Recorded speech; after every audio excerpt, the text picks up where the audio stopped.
utmost commitment, that's the way it's always been. We rise up to the challenge, we give the game our all.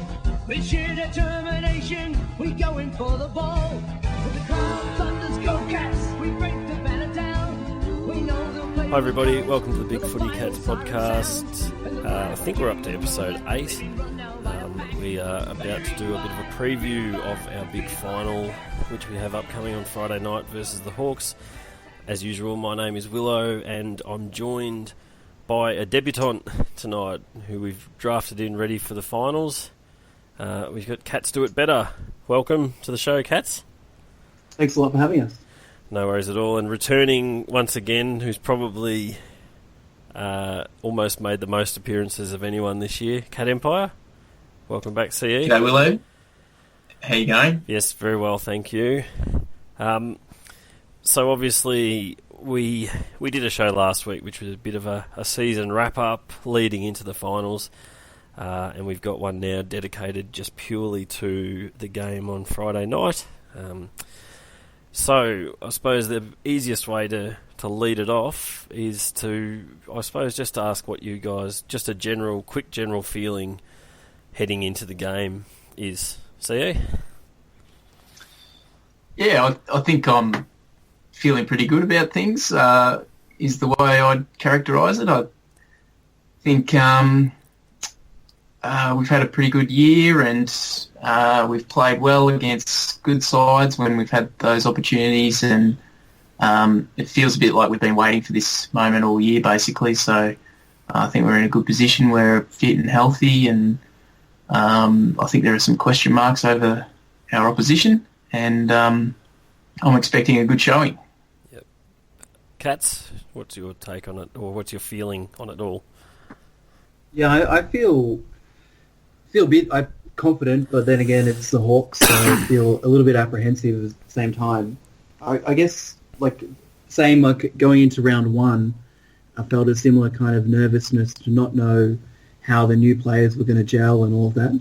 And going into a final series when it's been a long time since we won one, feel that same kind of apprehension, but I'm hopeful that it's going to come good. And you mentioned, obviously, the last time we met was leading into round one. So, obviously, the quirk of the modern draw is we played them in round one and haven't seen them since. Is that form relevant now? So looking at from Easter Monday to the first week of finals, we haven't played Hawthorn since. That particular occasion, we came out, on the scoreboard pretty comfortable with a 30-point win. For the most part, I feel from my memory of the game, for the most part, we were the better team. We had a bit of a lapse in the third quarter. And I remember doing a sort of a quarter-by-quarter breakdown of that game, which I actually had planned on researching and digging up and finding to mention tonight, but I didn't have time today. And I remember in the third quarter, they kicked, I think it was 5 goals to zip, but I didn't think that was a true reflection on the dominance of the play. I thought we had a few chances that we just really butchered. Turnovers, big turnovers were hurting us right in the middle of the ground, where it was just we were being opened up the other way. So whilst they were the better team that quarter, I don't think it was as comprehensive as the scoreboard showed, and I didn't think it sort of accurately portrayed the game. But I'm also remembering something that happened in April, so I may not be that sort of accurate with it all. I suppose, what do we take from round one, and is it relevant now as we head into the first final? We'll start with you, Jats. I think remembering the game last season, the Easter Monday game then, and I thought the Hawks really bullied us off the ball. They targeted Mitch Clark, they targeted Cockatoo and Motlop, and that was a kind of low point, I thought, of Geelong's kind of end of era type going into the next, when really being bullied for the first time I remember since that game at Kardinia Park against Brisbane, when the big Brisbane team, which Chris Scott was playing in, kind of really just took Geelong apart.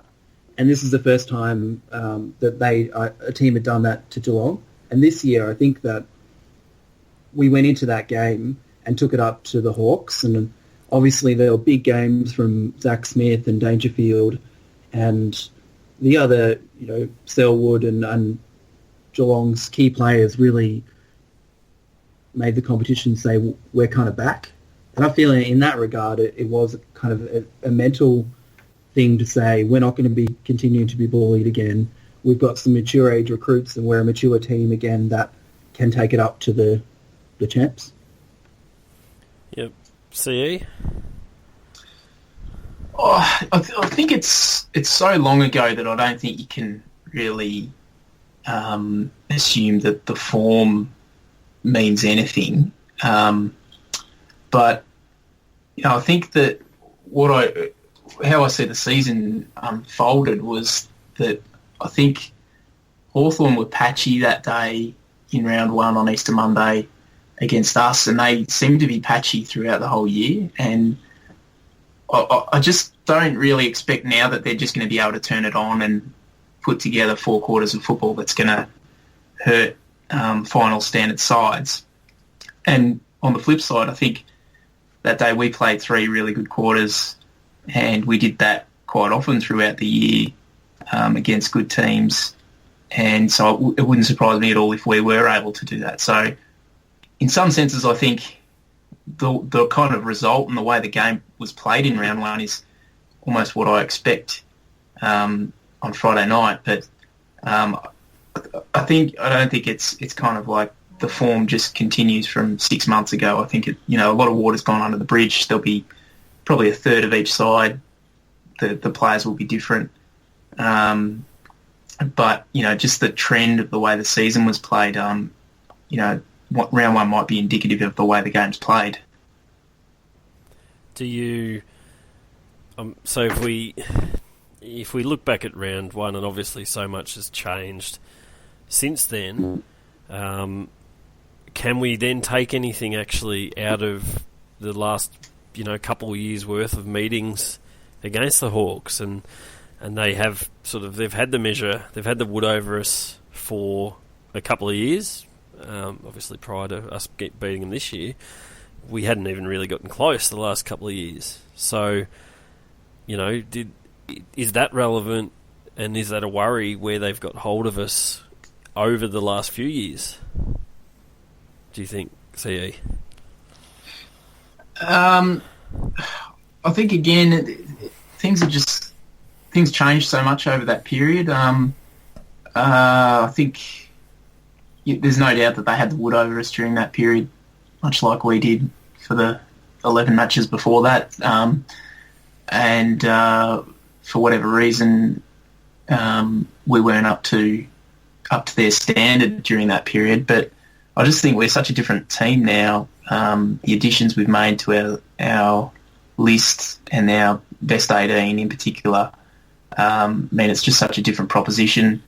And again, the way Hawthorn's played this year compared with seasons gone past, I think you can't really expect that those results from recent years are going to mean much come Friday night. Yep. I suppose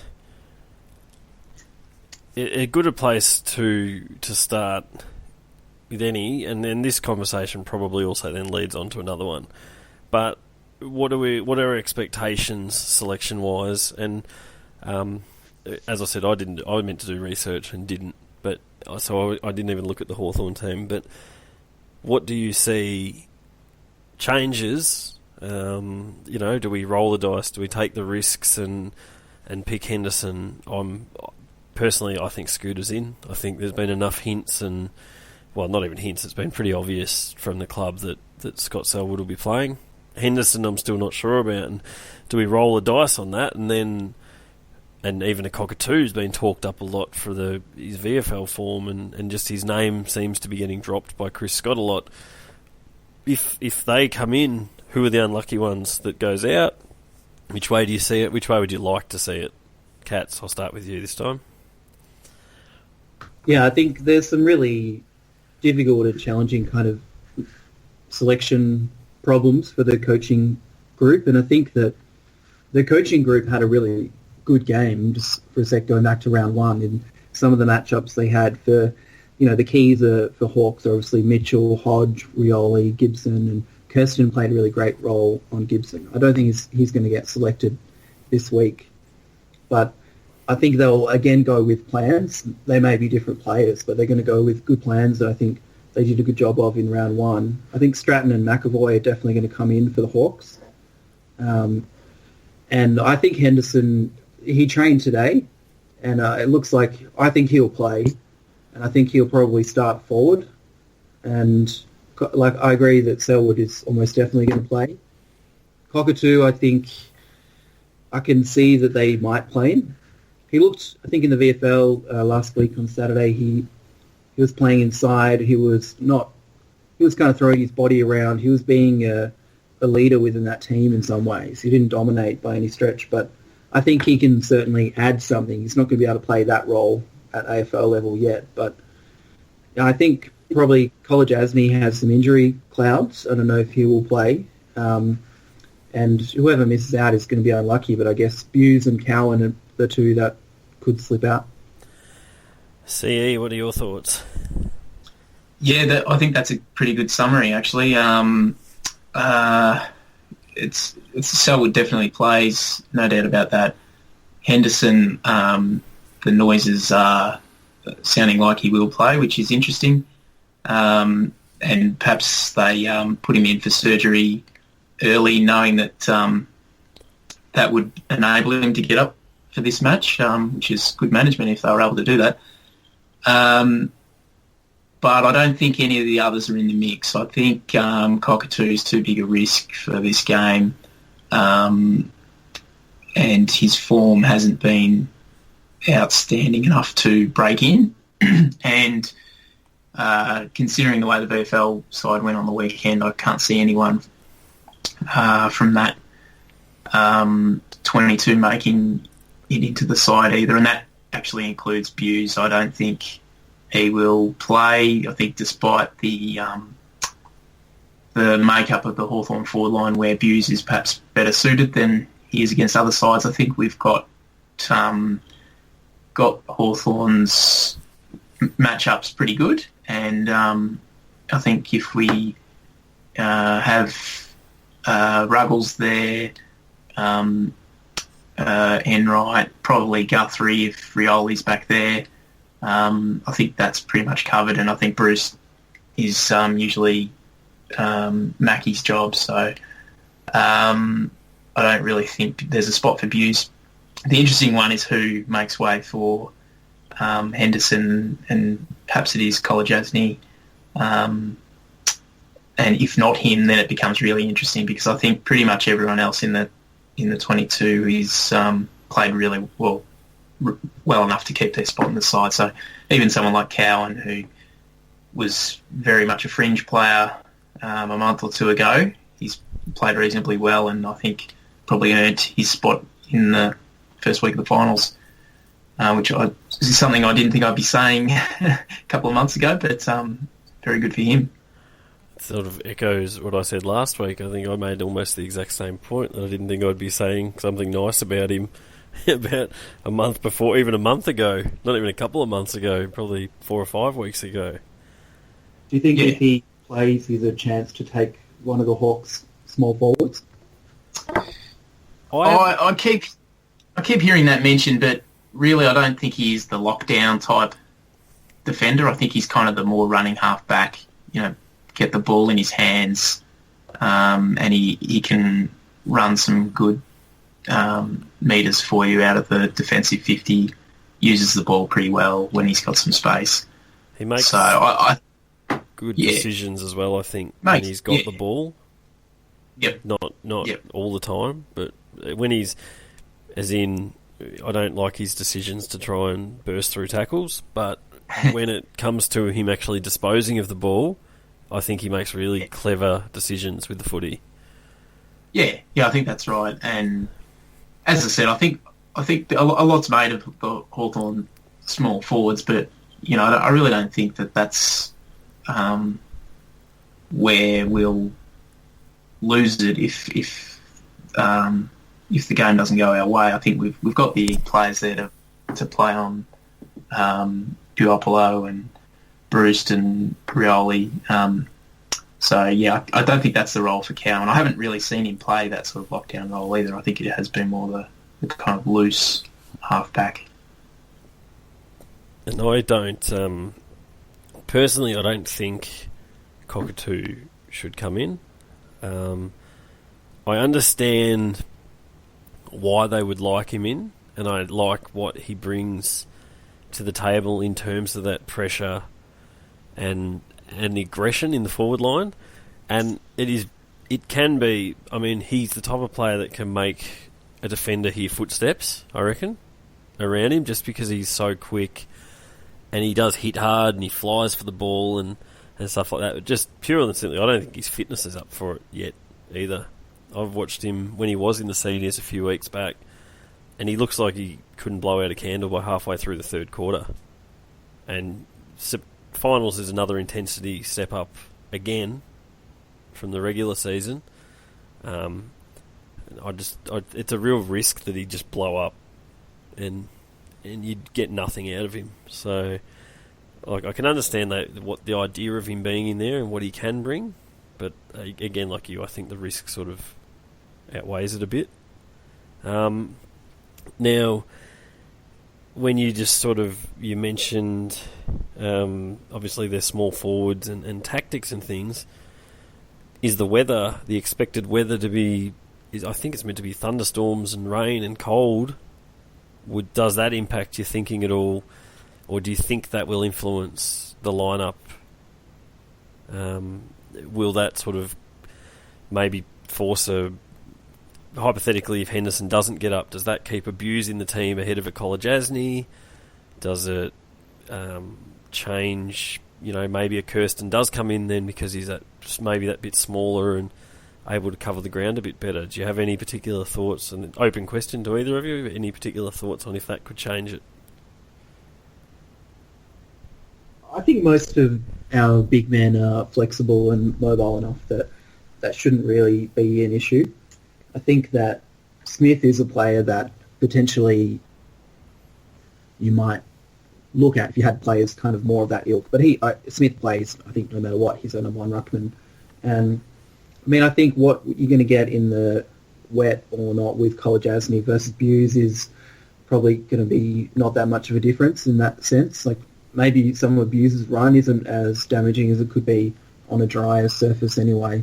I hope Stanley plays. I think that he will offer something forward that the Hawks defenders can't match up on, so I don't think so. See? Yeah, I agree with that. The only way in which I think the weather is going to make a difference is kind of in the number of stoppages we might get, and I think that plays into our hands because I think it's an area we have an advantage over Hawthorn. So I'm quite happy if we get a bit of rain or a lot of rain. I think that'll slow the game down and create more stoppages, which I think will play into our hands. I think we won the clearances and the contested ball earlier in the year quite comfortably, and if you look at the stats throughout the year, we're well on top of Hawthorn in those areas. So I'd be very comfortable seeing a bit of rain. And yeah, I agree that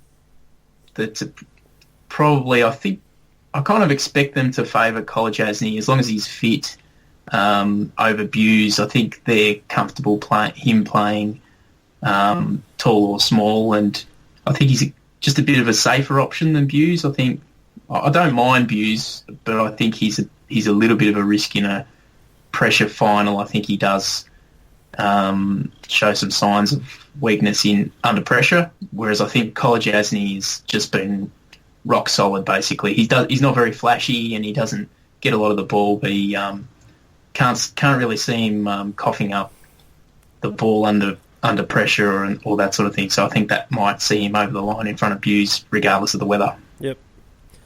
And then tactically, you've mentioned just there the contested advantage that we've had numerically over the course of the year against our numbers compared to Hawthorn's. And we've also really, you'd say we've got an aerial advantage. And then versus obviously the Hawks kicking, their precision kicking has been such a strength of theirs, and they've got the really small, nippy, dangerous forward line.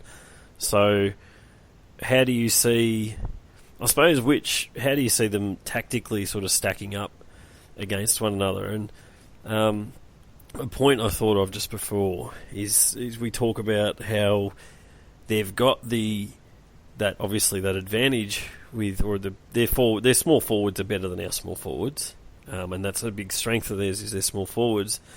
But obviously, a key way to reduce their impact is to not let them have the ball as much. So if we're getting midfield dominance and capitalising, then it automatically undoes a lot of the opportunity that they have. So does the midfield advantage and then our potential to be able to compete in the air, lock the ball in, does that negate their small forwards advantage? Do you have any thoughts on that in particular, Cats?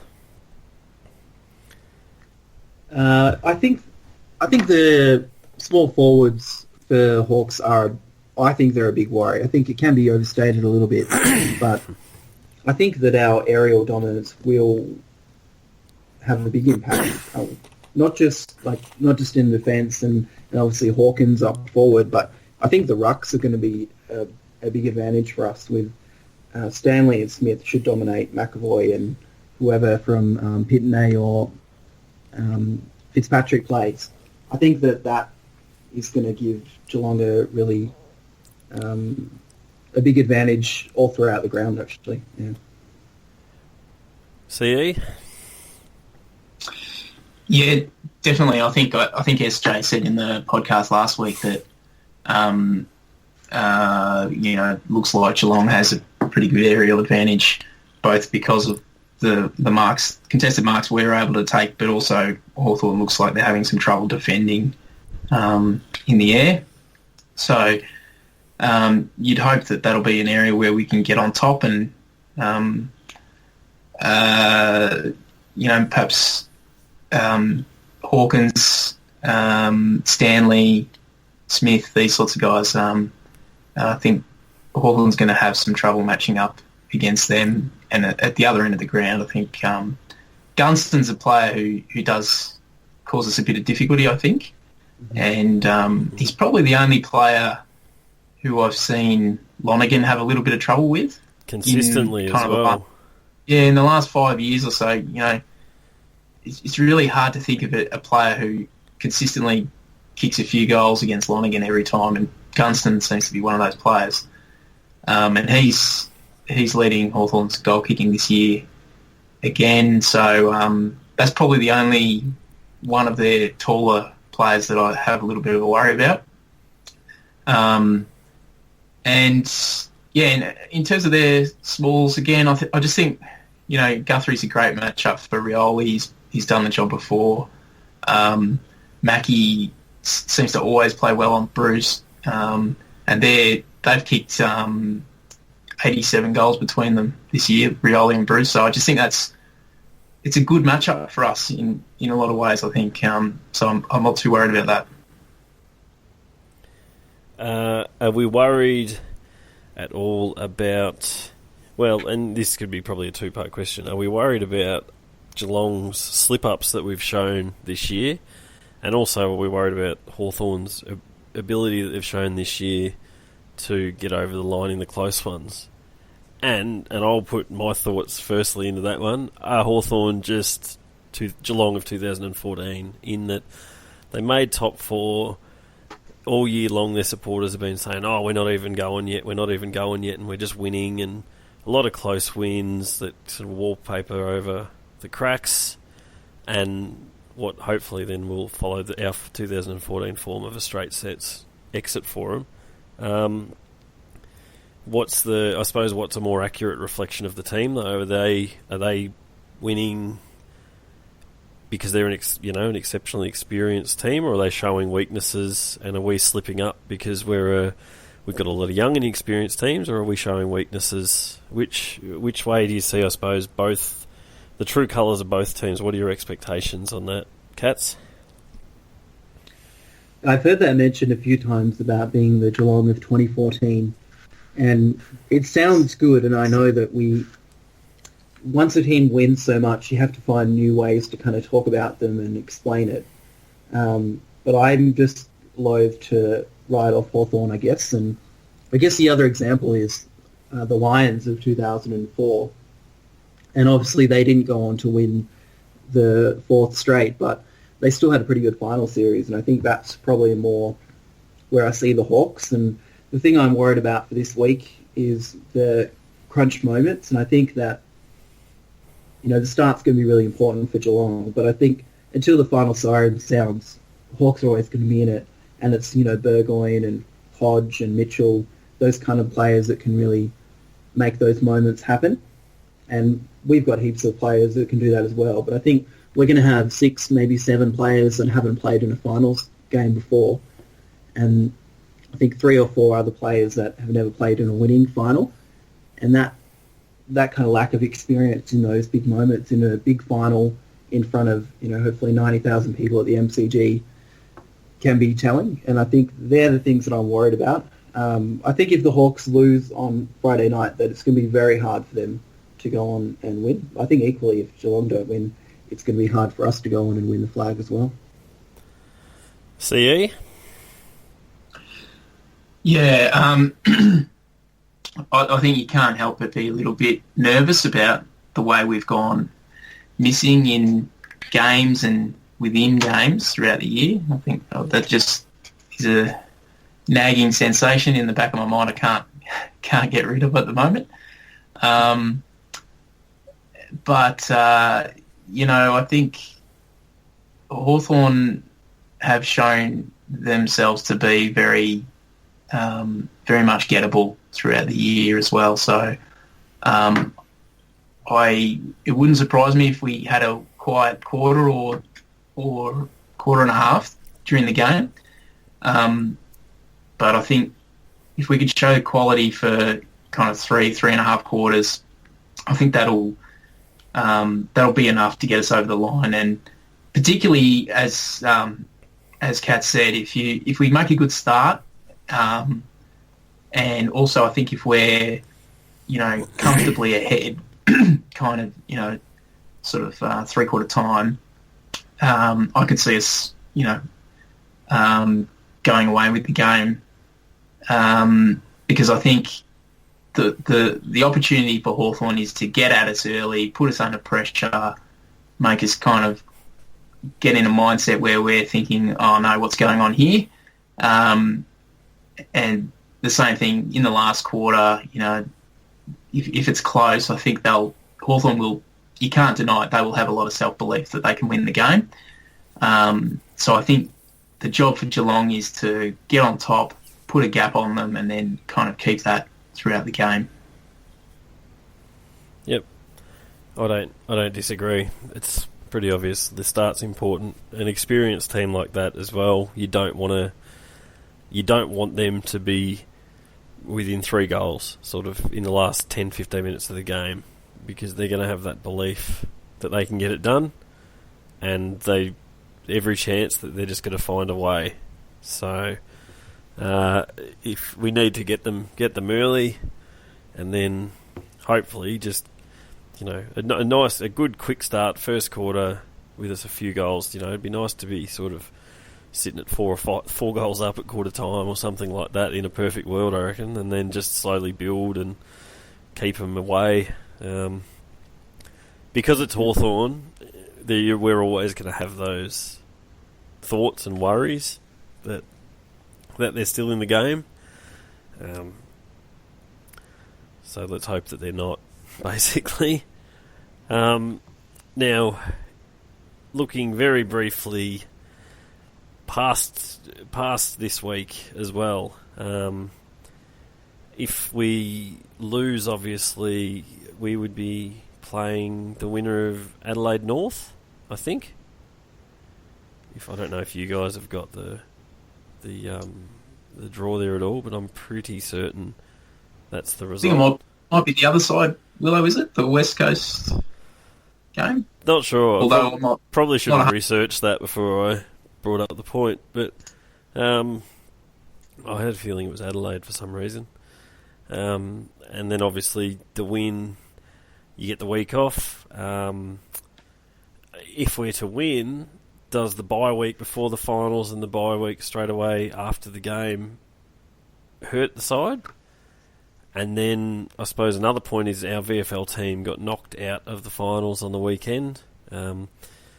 Pretty disappointingly, I think, being 4 goals up at the start of the last quarter to lose the way they did. Is that going to potentially come back and bite us in the arse with the VFL boys no longer playing? I'll start with you, Cats. What are your thoughts on that?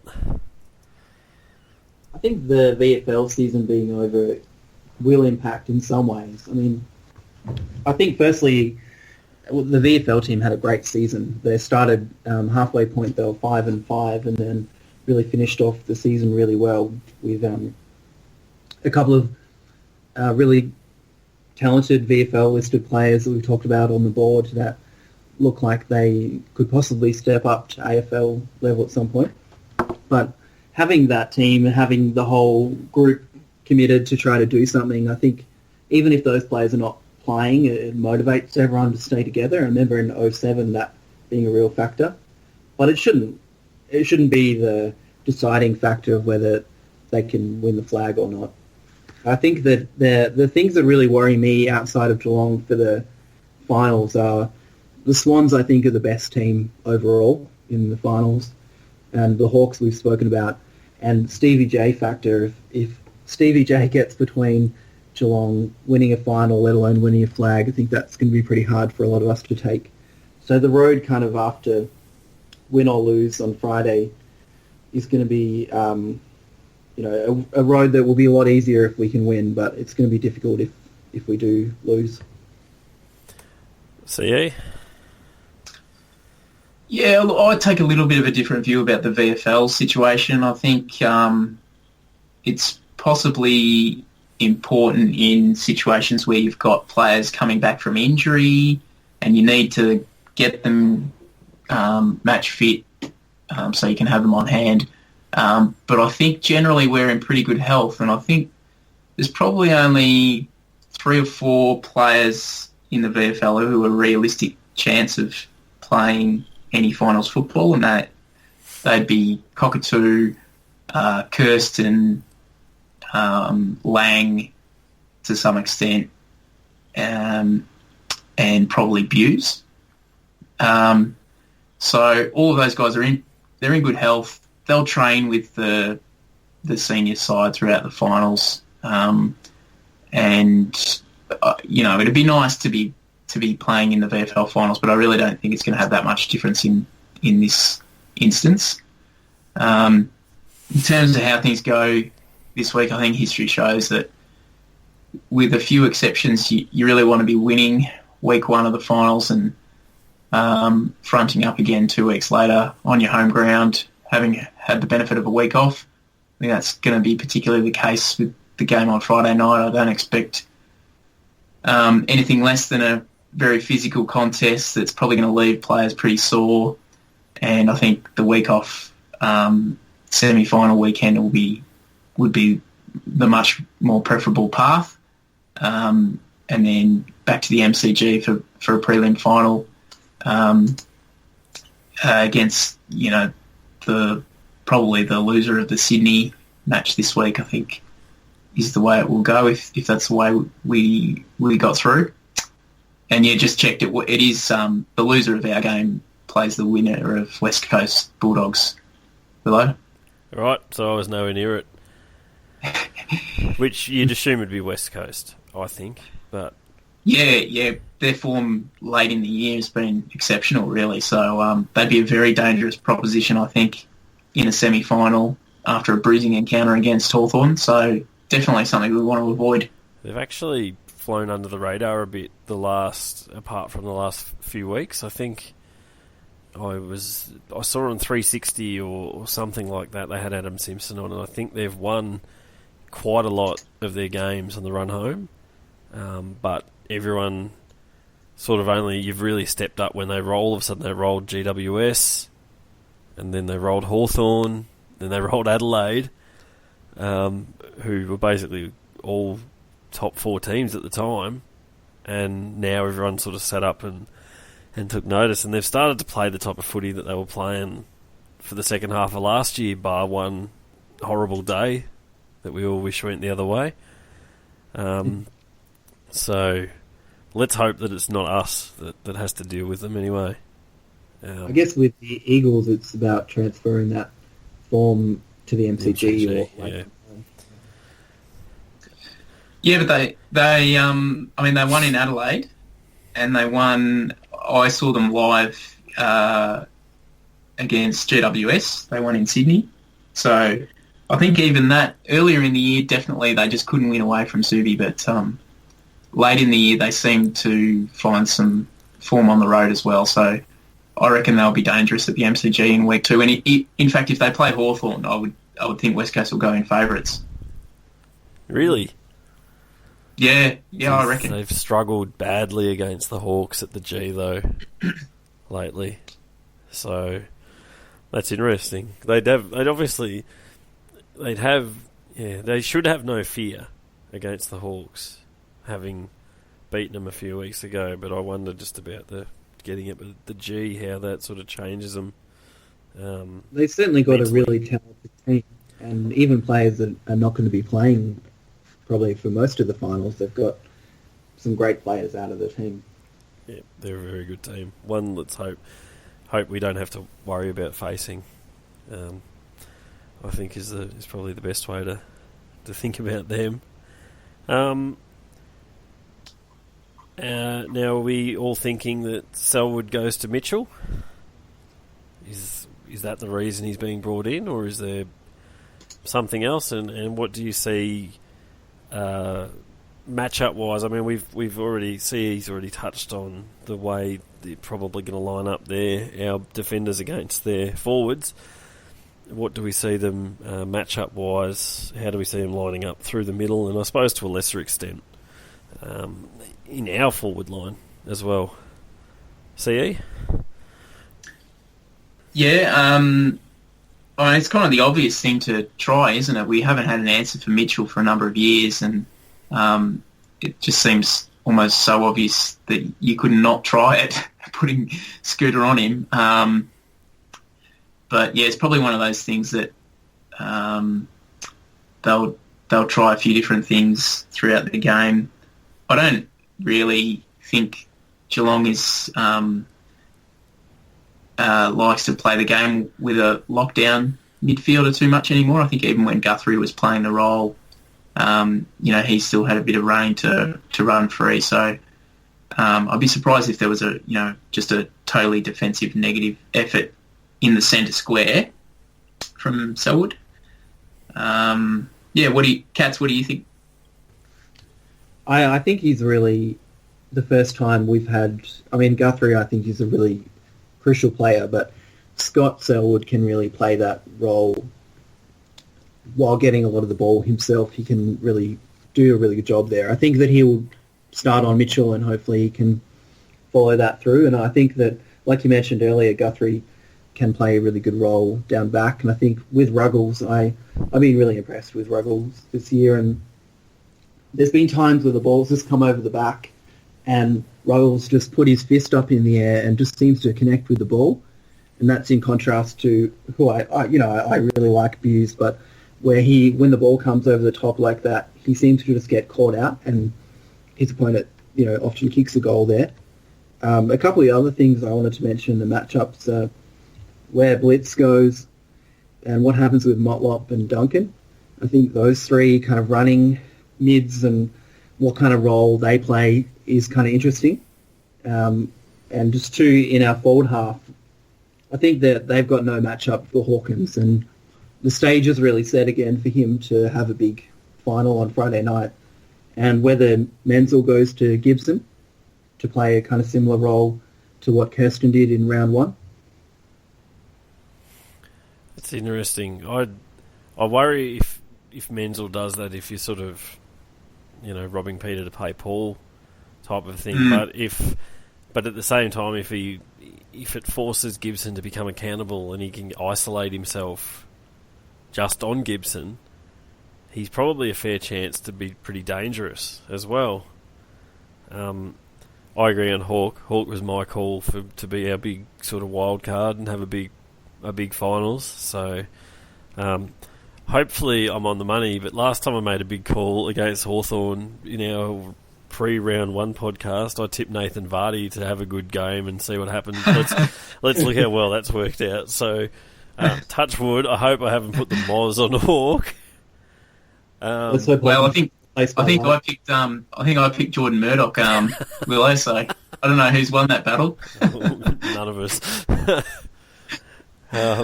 Yeah, but I mean, Hawkins. I think he's built some reasonable form late in the year. I think, and I think he's up around 50 goals now for the year, which is pretty good effort. And just on the Menzel thing, I think Hawthorn will be really worried about Menzel because he has the ability just to crack the game open, and I think they'll be pretty keen to try and shut him out of it. Perhaps Stratton will be the matchup there, I think.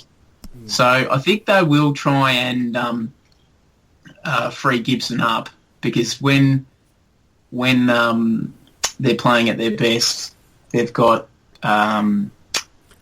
Gibson kind of coming in third man up, and that's something we've got to be conscious of for sure. But I don't know that Menzel's the right guy for that. Perhaps someone like McCarthy or maybe even Caddy, you would be willing to sacrifice them in that role.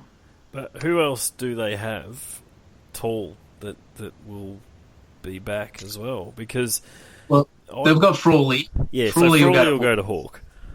Yeah, and then if Klangers they're plays, quite. Yeah, well, by the looks of it, he's more likely to play forward. Yeah. But if he came back, because I think the other way that we're going to cause troubles for them is with Stanley or Smith down there. Well, because I think that really does stretch them, and perhaps it forces them to play Sharmakers down there. And that was going to be a point I was going to lead to, was if depending on who they have available, if they're key defenders, if we can force Gibson to have to play tall on a Smith Stanley, it almost takes us back to your sort of 2009, 10, 11 against them, when we used to isolate Pods or Ottens in the square. Gibson against them, who is hopelessly undersized against someone that big in particular. And if you can isolate him, obviously you neutralise his ability to go third man up, forces him to play a position he doesn't want to play in. You've got a big chance of marking it. He's not going to outmark it because he's not a strong mark anyway. And so you bring your smalls into the ground around him, or he's a chance of giving away a free kick just with the high ball coming in, doing something he shouldn't. So I wonder if that is an area that they will look to potentially exploit, and if Hawkins will be doing. And because Frawley, for a big strong bugger, Frawley moves pretty well, and so if Hawks start pushing up the ground and leading big long high leads, Frawley will go with him, which drags him out of the 50. The other option, and Kat's mentioned it really early on in this pod, was if Henderson plays, there is a chance he'll play forward. I mean, I'm not a big fan of that move generally, but Hawthorn's just a team where you can see it having an impact because of their lack of quality tools down there. So I wouldn't rule out that being something we see at some point during the game. Hopefully it's not kind of a move we have to play when we're a few goals down. I think with Henderson, it's not just his presence as a key forward, but his delivery into the forward 50 is really elite as well. And so him leading up the ground and then being able to kick into Menzel or Hawkins could be really beneficial too. Yep. Yeah, that's a good point. Yeah. So, now, is there anything else you guys had wanted to touch on before we finish up? And if not, I will get... You don't have to put your balls on the line completely, but just a loose tip or something you're expecting to happen. I'll start with you, CE. Nothing else really to comment on about the game. I think, I'm feeling pretty good about it. I haven't felt good about Hawthorn games for a few years, but I'm feeling good about this one. And that's probably reflected in my tip, which would be Geelong by, I reckon, 5 or 6 goals. Yep. And Cats? One thing I would just quickly touch on is the bye, and we mentioned it a couple of times, but just the impact. We know how poorly Geelong's played coming back from the bye, and so it's going to be interesting to see how that kind of plays out. I think that the start of finals is always a bit difficult. Teams are trying to figure each other out, so I imagine that is probably what's going to happen again. I am not confident, but I'm going to say the Cats will win by 10 points. Beautiful. I'm a bit similar to CE in that I haven't felt as... It's not to say it's comfortable, but you just haven't felt as that we've got as good a chance as we do for a while. 2011, when we played them in a similar final, I felt pretty similar. And just to touch on that, I think I heard today that it's going to be... There's a chance that it's the exact same date as when we played Hawthorn in the 2011 final. I think I heard it. I heard Daniel Menzel being in. Is that right? Yeah, Daniel Menzel. That's amazing, isn't it? Menzel on SEN, I think it was, and he said he's had people text him and tell him, it's going to be 5 years to the day since he first did his knee in the same final, same venue, same opponent. So there you go, September 9, 2011. Is that right? Are we right then? That is right. Yep, so, which is pretty freaky.